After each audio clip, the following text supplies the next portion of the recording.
Welcome back to our channel. तो आज हम बात करेंगे कंपनी सेटअप के अंदर जनरल सेटअप में दिए गए 3 ऑप्शंस के साथ। चलिए देखते हैं रिमाइंडर फॉर मेमोरेंडम और पीडीसी। यहाँ पर यस सेट करते ही ये हमें कंपनी में दाखिल होने के बाद तुरंत ही करंट डेट के लिए यदि कोई पोस्ट डेटेड चेक या मेमोरेंडम वाउचर है तो उसका रिमाइंडर लिस्ट शो करेगा। ऑप्शनल वाउचर को मेमोरेंडम वाउचर भी बोल सकते हैं और ये ऐसा वाउचर है जिसकी कोई अकाउंट इफेक्ट्स नहीं होती। तो चलिए इसे अलग अलग 2 एग्जाम्पल्स के साथ समझते हैं। पहला एग्जाम्पल देखते हैं। हमने अनीडा सेल्स कॉर्पोरेशन को फ्यूचर की डेट का एक बैंक पेमेंट किया है जिसकी अभी कोई अकाउंट्स इफेक्ट्स नहीं है, पर हम चाहते हैं कि उस फ्यूचर डेट पर हमें इस पेमेंट का रिमाइंडर प्राप्त हो। तो ये वाउचर रिपोर्ट, अकाउंट बुक्स और वाउचर लिस्ट में जाकर पोस्ट डेटेड चेक्स में जनरेट करेंगे। नाउ हमने चेक डेट 24th ऑफ मई दाखिल की है।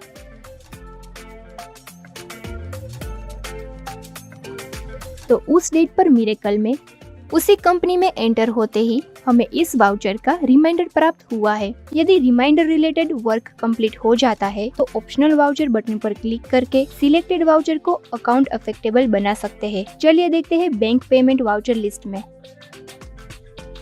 दूसरा एग्जाम्पल देखते हैं। यदि हमने कोई पर्सनल लोन ली है और हर महीने की 5वीं तारीख को हम इंस्टॉलमेंट पे करते हैं तो ये सभी इंस्टॉलमेंट्स के बैंक पेमेंट वाउचर पीडीसी में जनरेट करेंगे जिसकी कोई अकाउंट इफेक्ट नहीं होगी।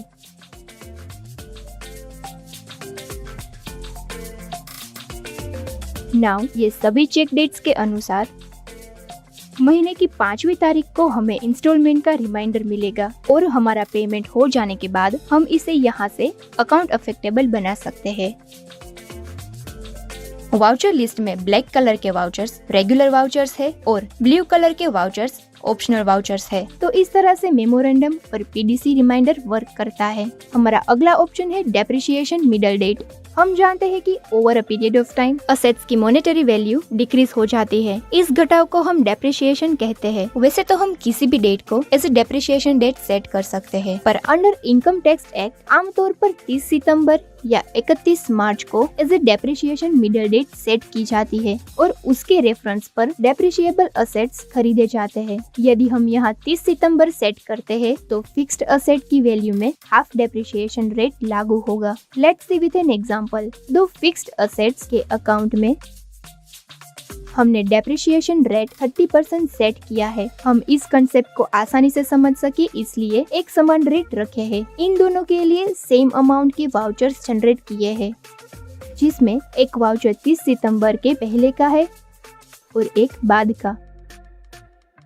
चलिए देखते हैं इसका डेप्रिसिएशन हवाला। हमें पता है कि 30 सितंबर के बाद की कोई भी परचेज प्रोडक्ट में हाफ डेप्रिसिएशन रेट लागू होगा। तो फर्नीचर असेट्स के अकाउंट में ये वाउचर 30 सितंबर के बाद का है और अमाउंट 30,000 है और दोनों फिक्स्ड असेट्स के अकाउंट में 30% डेप्रिसिएशन रेट सेट किया है। तो उसके हिसाब से हाफ रेट यानी कि 15% डेप्रिसिएशन रेट ही अमाउंट पर लागू होगा, जो 30,000 के हिसाब से होता है 4,500। इसका मतलब है कि हमारे असेट्स की मॉनेटरी वैल्यू में करंट डेट पर इतना घटाव होगा और कंप्यूटर असेट्स के अकाउंट में ये वाउचर 30 सितंबर के पहले का है, इसलिए 30 सितंबर की अमाउंट पर पूरा डेप्रिसिएशन रेट 30% लागू होगा, यानी कि मॉनेटरी वैल्यू में 9,000 का घटाव होगा।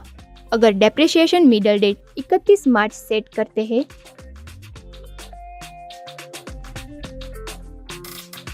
तो फिक्स्ड असेट्स की वैल्यू में पूरा डेप्रिसिएशन रेट लागू होगा। तो इस दोनों वाउचर्स की बिल अमाउंट पर 30% पूरा डेप्रिसिएशन रेट लागू होकर अमाउंट होती है 9,000। तो ये था मिरेकल में डेप्रिसिएशन मिडल डेट का सेटअप। हमारा अगला ऑप्शन है अपडेट मास्टर डिटेल्स। ये ऑप्शन बाय डिफॉल्ट एनेबल ही होता है यदि हम करंट फाइनेंशियल ईयर में काम कर रहे हैं और हमें पिछले फाइनेंशियल ईयर में कोई अकाउंट या प्रोडक्ट डिटेल अपडेट करने की आवश्यकता होती है तो प्रीवियस फाइनेंशियल ईयर में डिटेल अपडेट करके हम उसे नए फाइनेंशियल ईयर में रिफ्लेक्ट कर सकते हैं। फिलहाल यहाँ ये सेट है। तो चलिए प्रीवियस फाइनेंशियल ईयर में जाकर BOB के अकाउंट की एड्रेस डिटेल्स अपडेट करते हैं।